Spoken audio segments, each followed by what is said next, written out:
সেটের সমতা। তাহলে এটা যদি একটু লক্ষ্য করো, সেটের সমতা। আচ্ছা, সমতা বলতে আমরা কি বুঝি?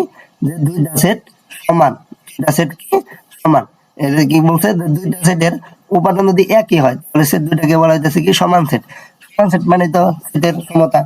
তাহলে দেখো, আমরা যদি দুইটা সেট চিন্তা করি, ধরো এ একটা সেট বললাম, এইখানে বললাম 3 4, আবার ধরো বি একটা সেট বললাম, এখানে ধরো বললাম 4 3।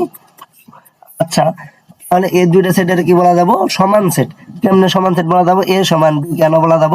কারণ দেখো, লক্ষ্য করো, এর ভিতরে যে উপাদানগুলো আছে 2 3 4, বির ভিতরেও কি কি আছে? ঠিক সেম উপাদানগুলাই আছে, 2 3 একই উপাদানগুলো আছে, যদিও এখানে ক্রমগুলো আলাদা আছে, কিন্তু ক্রমগুলো আলাদা থাকলেও এখানে যদি তোমরা লক্ষ্য করো, ধরো সাপোজ একটা যদি আমরা রুম চিন্তা করি, ধরো এটা একটা রুম, এখানে আমাদের উপাদান আছে 2 3।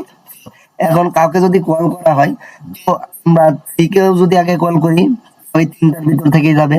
যদি 4 কে কল করি তাহলে 4 যাবে, 2 কে কল করলে 2 যাবে। কিন্তু এখানে কি আমরা 5 কে তো আর কল করতেছি না, তাই এইখানে এই তিনটার ভিতরে যে কাউরে কল করতে পারতেছি।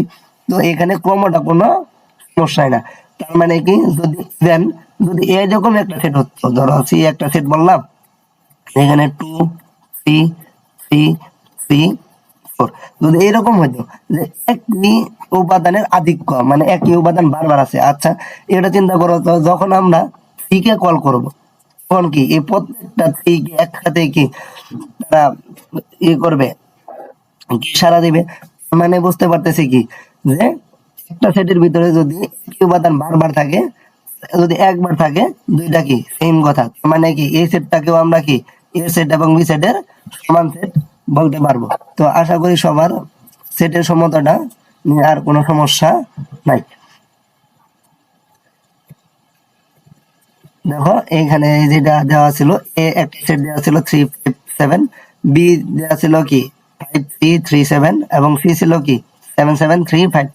দেখো, প্রত্যেকটার ভিতরে কি এই কমন একটা উপাদানই আছে, 3 5 7 3 5 7, এখানেও আছে কি 3 5 7।